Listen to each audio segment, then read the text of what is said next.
Have you ever noticed that the more you try to be kind, the less people seem to respect you? That the more you give, the more they take, without gratitude, without pause. Maybe you've felt it. Not in your mind, but in your body. In the tightness of your chest when you swallow words you wanted to say. In the silence that follows when someone crosses the line, and you let them. You were trying to be good, to keep the peace. Yet somehow they see you as weak. Why is it that those who manipulate, control, and intimidate are respected, while those who empathize, forgive, and accommodate are stepped on? There's a reason, a cruel one, and it's not new. Over 500 years ago, Machiavelli wrote, "It is better to be feared than loved, if you cannot be both." Not because he was cruel, but because he was honest. He understood something we still don't like to admit. The human mind is wired to respect power, not intentions. Boundaries, not sacrifice. Presence, not people-pleasing. So maybe it's not that you're too good. Maybe it's that your goodness has no edge. This video is not about becoming cruel. It's about becoming untouchable without losing your heart.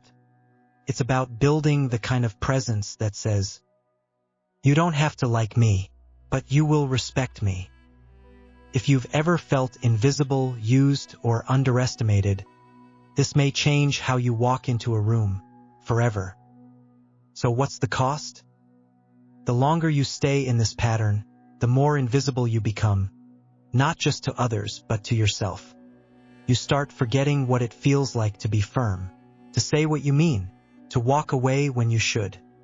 You live in a constant state of low-grade tension, hoping people will finally notice how much you give. But the truth is, they won't. Because respect doesn't come from what you give. It comes from what you withhold. From the boundaries you enforce. From the silence you allow to stretch when someone crosses a line. This chapter of your life isn't about becoming hard. It's about reclaiming the space you were told to surrender. You don't need to be less kind. You need to be less available to those who don't value it. You were probably taught to be kind, to turn the other cheek, to forgive, to be the bigger person. And somewhere along the way, you may have also learned that staying quiet, accommodating others, and sacrificing your needs was the path to being valued. But that's not what happens, is it? The more you give, the more people seem to expect. The more understanding you show, the more your patience is tested. You say yes when your whole body wants to say no, and they ask for even more. And then it hits you. You weren't being respected. You were being taken for granted. Not because you lacked value, but because you didn't protect it.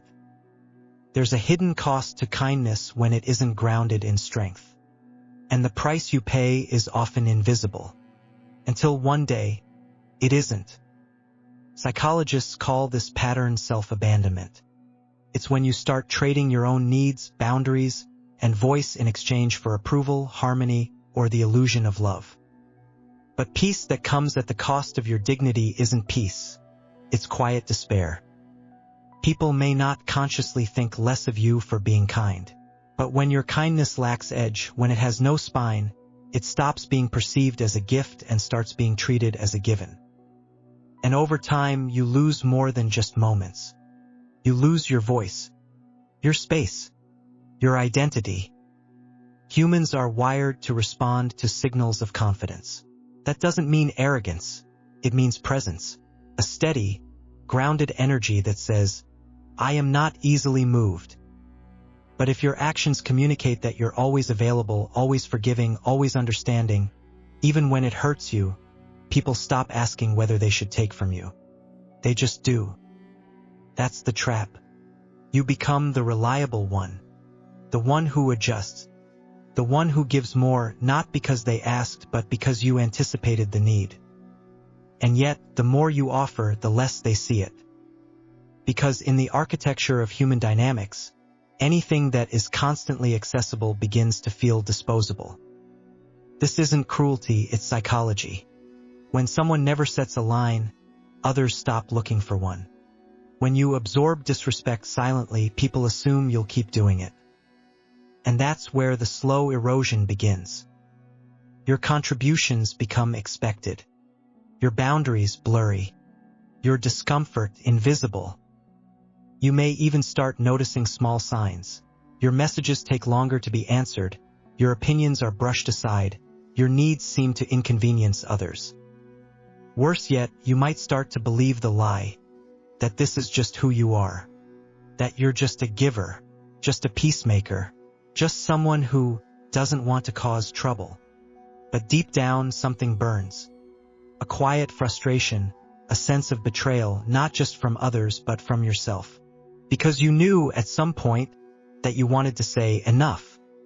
You just didn't feel like you were allowed to. And every time you silence that voice, the one that wants to draw a line, to demand more, to be treated with the respect you silently crave, you don't just lose a moment of power, you lose a part of yourself. The part that remembers who you were before you started trying to be liked by everyone. You start shrinking not because you lack confidence, but because you've learned that being small keeps the peace. Until one day it doesn't. One day you're in a room full of people, and you realize no one truly sees you. Not because you're invisible, but because you've taught them to look past you.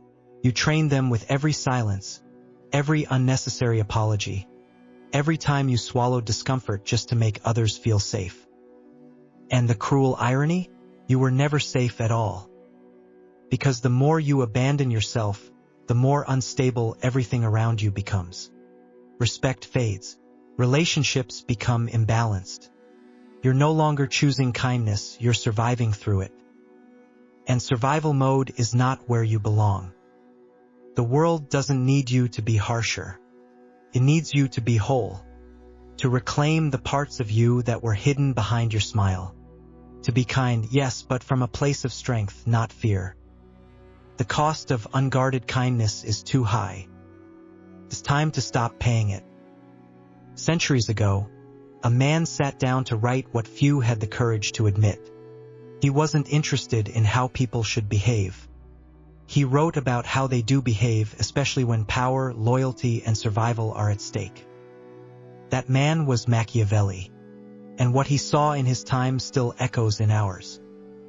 He observed a painful truth, that being loved by others may feel good, but being respected, even feared in the right measure, offers far more protection. And not just for kings or rulers, for anyone. You. Because whether you realize it or not, your daily life runs on power dynamics. At work, in relationships, among friends, even in your family. Every space you occupy contains an unspoken question. Will people think twice before crossing you? If the answer is no, then everything else, your kindness, your intelligence, your empathy, becomes easy to ignore. Machiavelli understood this deeply. He saw that affection can be temporary, conditional, based on convenience.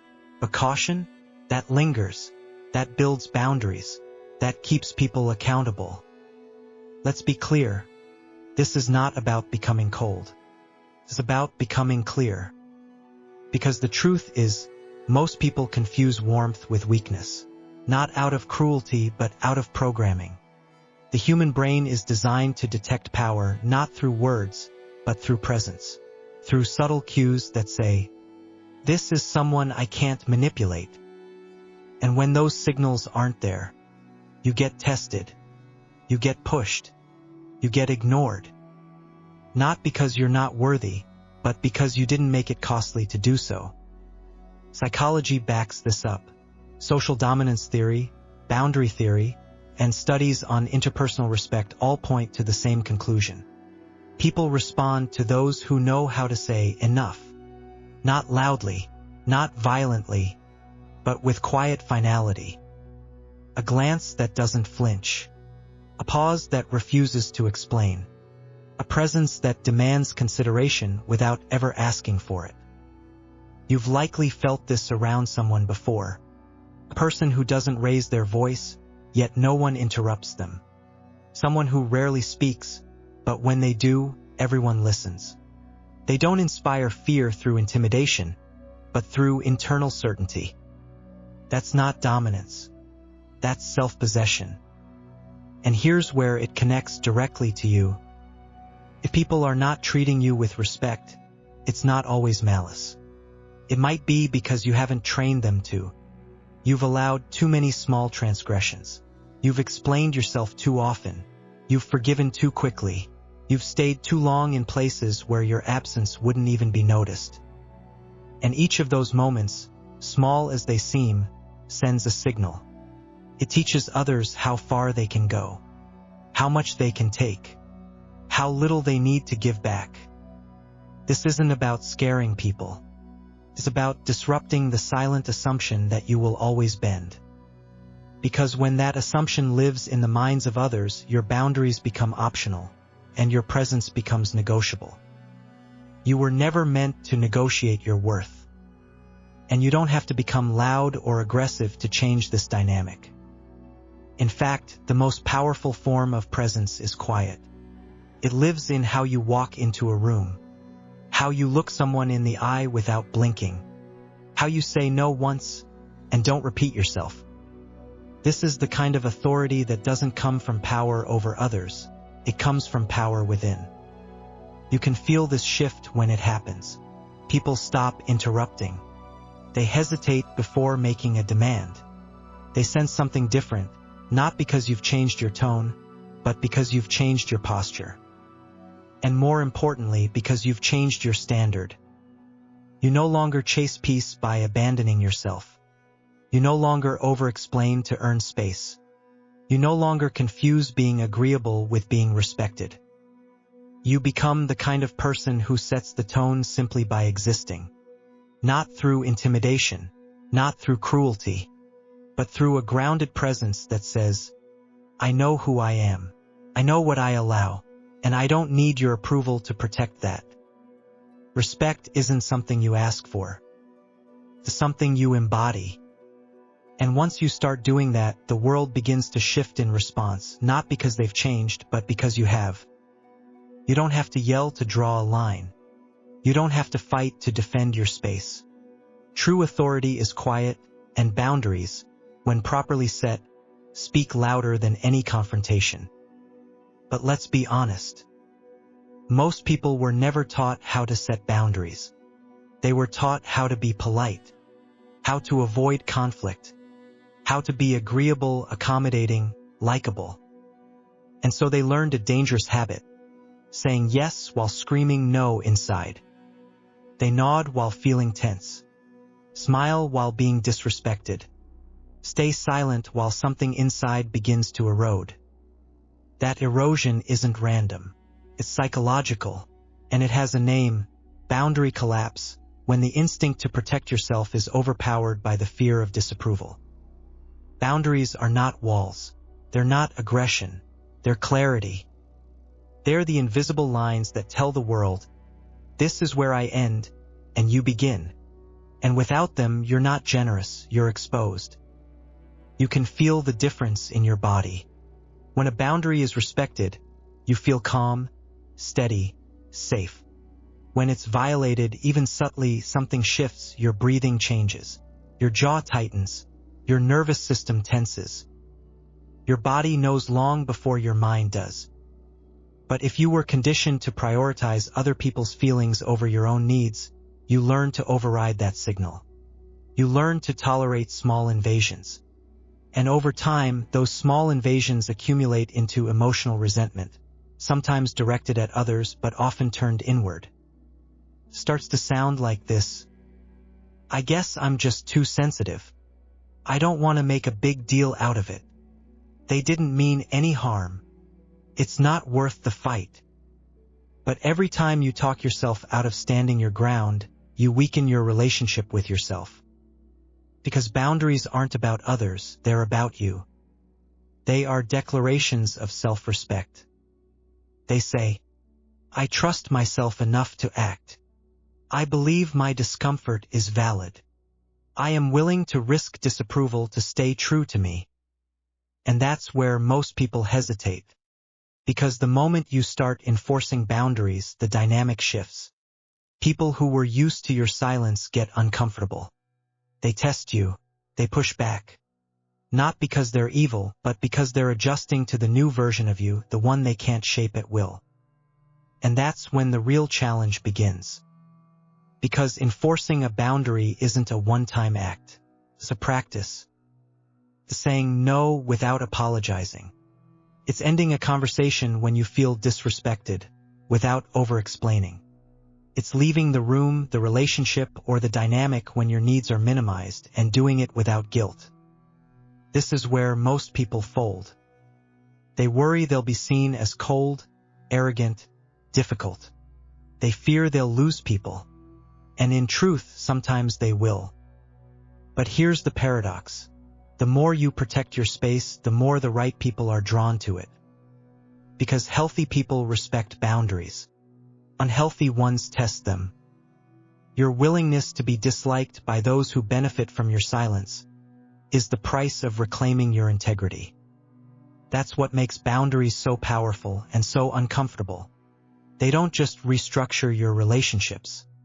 They reveal who was only there because they could overstep. And this revelation is rarely gentle.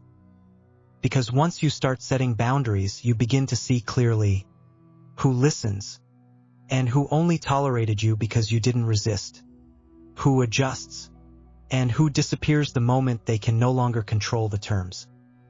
It's painful, but it's freeing. You begin to realize that peace was never about avoiding conflict. It was about refusing to abandon yourself to maintain someone else's comfort. True peace is built on respect. And respect isn't negotiated through people-pleasing. It's earned by honoring your truth, even when your voice shakes. Your boundary is not a barrier to love. It's the condition that makes real love possible. Because anything that requires you to shrink isn't connection. It's captivity. And you don't need to live there anymore. There's a quiet fear behind many people's hesitation to be firm. What if standing up for myself turns me into someone I don't want to be? That fear is real. Because strength, when misunderstood, feels like betrayal. Betrayal of your kindness, of your empathy, of your desire to be good. You've seen what happens when people misuse power. The shouting, the control, the manipulation dressed up as confidence. You don't want to become that. So instead, you pull back. You tell yourself, I'd rather be kind than harsh. I'd rather be soft than feared. But here's the trap. Strength and cruelty are not the same. And confusing them is what keeps you small. Real strength doesn't dominate, it protects. It doesn't humiliate, it holds the line. It doesn't seek control, it insists on self-respect. The reason you feel that internal conflict is because you've likely only ever seen two models, the passive peacekeeper or the aggressive enforcer. What you haven't seen enough of is the third path, firm compassion. This is the person who speaks quietly, but their no carries weight. The one who smiles, but doesn't tolerate disrespect. The one who walks away not out of anger, but out of self-trust. They don't need to be cruel to be clear. They don't need to raise their voice to raise a standard. And people feel it. They don't mess with them, not because they're scared of being punished, but because they instinctively sense this person respects themselves. When you cultivate this kind of strength, you don't lose your kindness, you refine it. You stop giving out of fear of rejection and start giving from fullness. You no longer tolerate mistreatment in the name of understanding. You stop forgiving people who haven't changed just because you don't like confrontation. That isn't harshness. That's maturity. It's the ability to carry your softness in one hand and your standard in the other. Because the truth is, you don't have to choose between being good and being strong. You have to choose whether your goodness includes you. Most people's kindness is self-erasing. It's fueled by guilt, by fear of abandonment, by childhood conditioning that told them they must be agreeable to be loved. But love that only survives when you abandon your needs isn't love. It's performance. And that performance is exhausting. So you begin to harden, not because you want to, but because you've run out of ways to bend. That's when resentment starts to grow, not just toward others, but toward yourself. Because deep down, a part of you knows you're not being honest. You're smiling when you want to leave. You're nodding when you want to challenge. You're staying silent because you're scared of what might happen if you speak. But strength doesn't silence kindness, it liberates it. It says, I will continue to love, to give, to support, but not at my own expense. And when you start showing up this way, the world responds differently.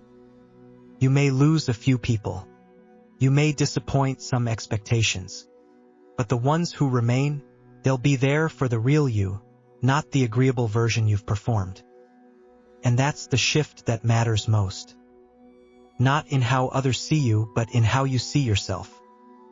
You no longer have to monitor every word. You no longer carry the weight of everyone's comfort.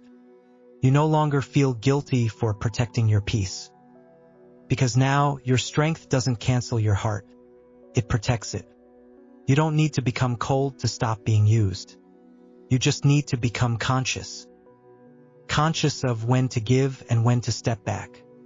Conscious of who earns access and who drains it. Conscious that your boundaries are not a rejection of others, they're a recognition of your own worth. This isn't cruelty. This is clarity. And once you taste that clarity, you stop fearing who you might become and start becoming who you were always meant to be. This is where identity becomes power, not the power to control others, but the power to stop being controlled. When you decide, truly decide, that your worth is non-negotiable, your entire posture changes. You no longer look for signs that someone values you, you expect it. And when that expectation isn't met, you don't beg. You don't chase. You don't explain. You walk. Because the version of you that once needed to prove something no longer runs the show. Now you move from center. Now your standards are a reflection of your self-respect, not your fear of being alone. And the more you live from that place, the less you tolerate noise. You stop auditioning for roles in other people's stories. You start writing your own. And from that place, respect doesn't have to be demanded. It becomes the natural response to your presence. What we explored in this video wasn't just strategy. It was identity. It was the quiet battle you fight behind your smile. The tension between being good and being respected. If you've made it this far, you already know, this isn't about becoming someone else. It's about returning to the version of you that never needed to beg to be treated right. The version that speaks calmly and is still heard. That walks away silently and is still remembered. That sets boundaries not as defense but as devotion to the self. Maybe no one ever taught you this. Maybe your silence once protected you. But today, that silence might be the very thing holding you back. So if you feel the shift happening, even quietly, honor it. Don't rush to fix it, explain it, or make others comfortable with it. Let it unfold. Let it harden into presence. You're not becoming cruel. You're becoming undeniable. And if any part of this message felt like it was speaking only to you, that's because part of you has been waiting for permission to stop shrinking. You have it now. And if you're still here, I see you. You weren't looking for noise. You were looking for clarity. And clarity doesn't shout, it lands.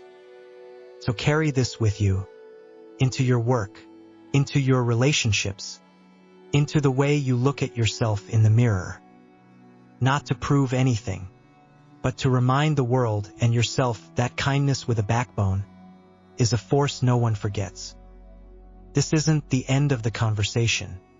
It's the beginning of how you show up from now on. If this resonated with you, share it. Not for numbers, but because someone out there is still bleeding silently in the name of being liked. Let's break that pattern. And if you want more truths like this, more uncomfortable, liberating truths, you know where to find them. Until then, walk with quiet strength. Let your silence carry weight. Let your presence set the tone. And remember, those who respect you will never require you to disappear in order to be loved.